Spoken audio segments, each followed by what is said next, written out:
Hey y'all, this is Dawn, aka the Interactive Nanny, coming to you guys live and in living color from Interactive Nanny's world, where love and play are interacting.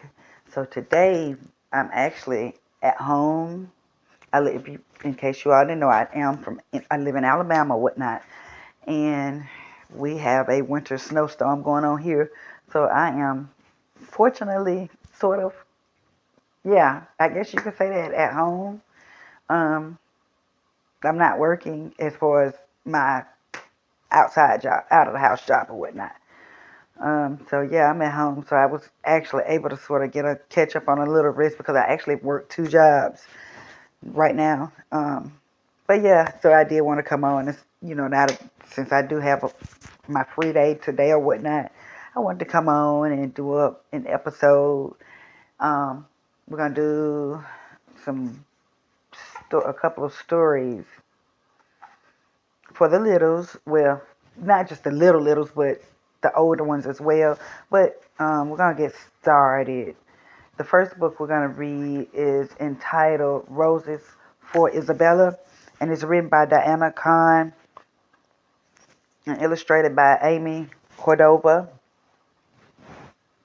The cover art is really, really pretty and colorful. We're going to open this. I think I've read it before, but I can't remember it. So we're going to open this up, open the book, and we're going to get to reading and see what we can find out. Let's get into Roses for Isabella. Here we go. This morning, Cotacachi, the volcano that watches over my village, is veiled in clouds of white, as soft as the wool my grandfather spins. After breakfast, I get ready to walk to school. Mama weaves my hair into a long braid and ties it with a brightly colored ribbon.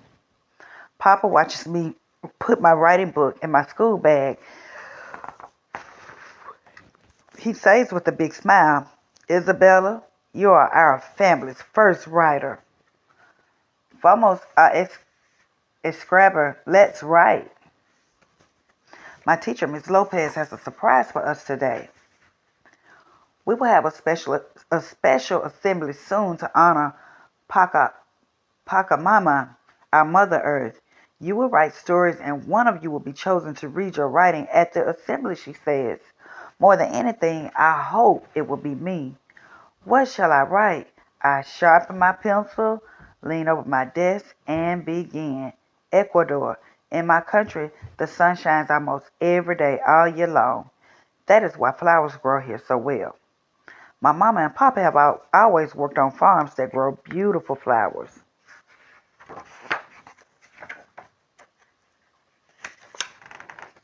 Miss Lopez reads my first lines out loud. This is a good beginning, Isabella. What will you write next? I tell her I want to write about a new flower farm where Mama and Papa work. Miss Lopez tells me it is important for writers to visit the places they write about. Perhaps I can take you to the farm one day after school, she says. I'm excited when my parents agree to show me and Miss Lopez the Rose Farm. Each day I wait to hear if I can visit the farm. Finally that day comes. The new Rose Farm. Pink, red, yellow, and orange roses grow in rows that go on forever. My favorite are the roses with the yellow petals with the fine orange edges. I tell Mama they are the color of sunrise. In the sticky hot greenhouse, Mama picks off all the leaves that aren't perfect. She wears a bright yellow apron and blue rubber gloves.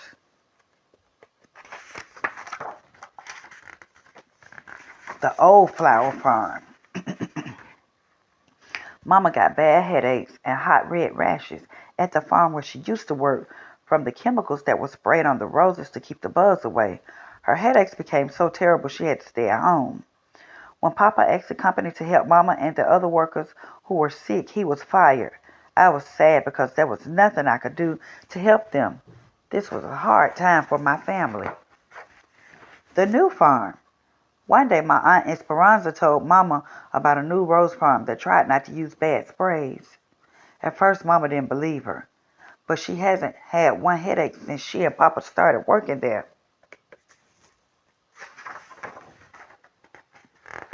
A special label.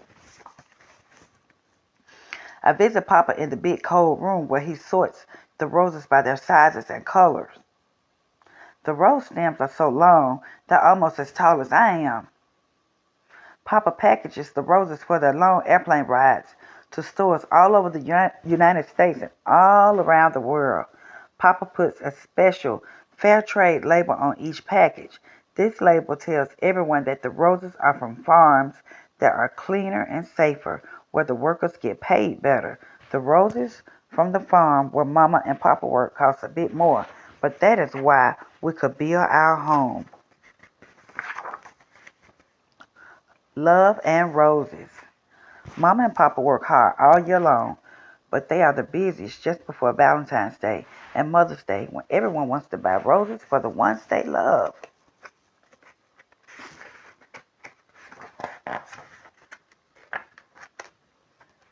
Pachamama. At special times during the year, we celebrate Mother Earth. Pachamama. We thank her for the rivers and the rich brown soil and for all the food and the life she gives us. Hold on, y'all. Some of the pages are sticking together. Okay, here we have just them. Look like they're at some kind of festival. They're dancing. With all of our friends and neighbors, we give Pachamama gifts of food and song and dance. Mama tells me that Pachamama smiles when we treat the earth and her people with care. I think about the people thousands of miles away who buy us special roses.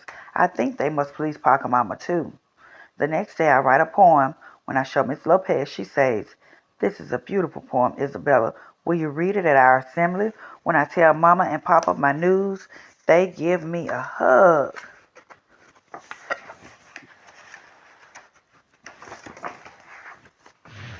A few days later, I read my poem. Everyone claps when I finish. A better world is blooming when roses red and yellow and other colors of the rainbow are grown with care.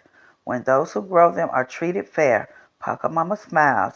A better world is blooming. One day, Mama says, "Isabella, there is something special I want to show you." We take the bus to the Rose Barn where I see a new sign that welcomes everyone who comes to work or visit. Painted in big bold letters is my poem. Papa has gathered together all the people who work at the Rose Farm. "Isabella," Papa says, "we know these are your favorite." Then Papa gives me a big bouquet of roses, the color of the sunrise. And that's the end of the story. All right, so that was Roses for Isabella. And now we're going to read the. Okay, before I tell you, I know I've read this one before, but it's been so long ago, I'm kind of getting a little confused. But this book is actually, I think you don't read it from left to right. I think you actually open it up and read it from right to left.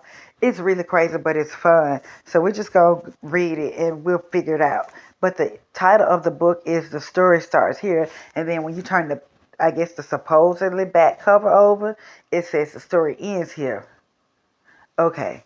So we're just going to go from The Story Starts Here. Okay, here we go.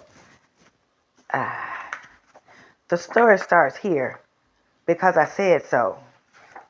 No, little wolf, we don't start books from this end. Today we do.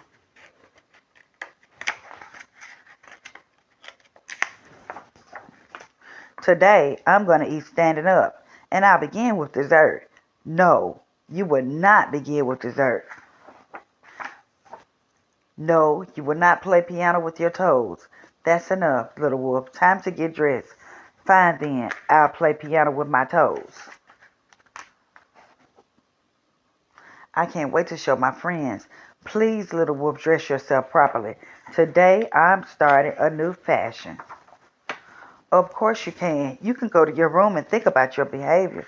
I can't do anything around here. Little Wolf has stomped into his room. Phooey, if that's how it is, I'm out of here. Wait, what's going on? But what is it? There's something coming. Something I can't even describe. Look out. Ah!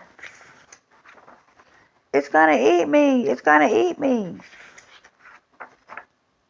I just don't feel like myself today. Don't be afraid. I won't hurt you. Not yourself. What do you mean? I don't know. I feel out of sorts, kind of topsy-turvy. Topsy-turvy.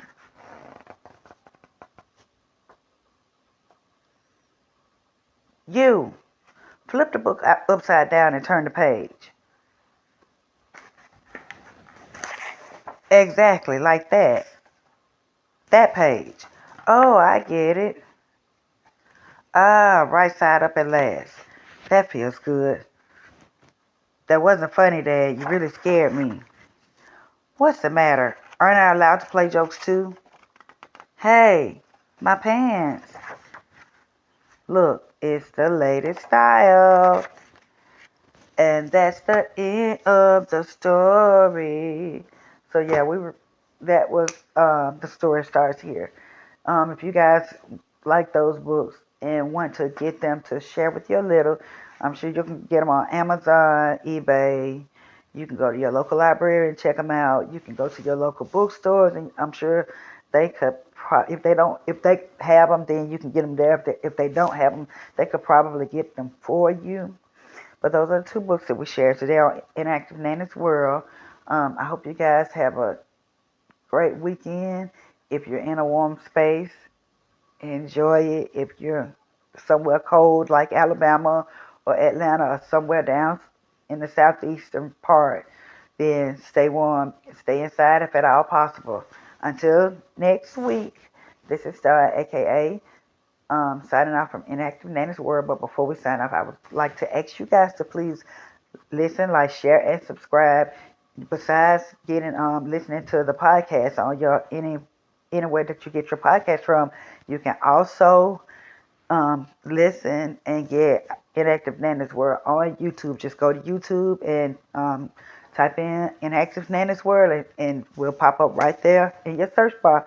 So if you can, besides just listening on your podcast app, you can, if you would, go on YouTube and subscribe as well. Until later, this is Don, aka signing off from Interactive Nanny's World, where love and play are interacting. Be safe, stay warm, stay blessed. I'll talk to you guys next week. Bye.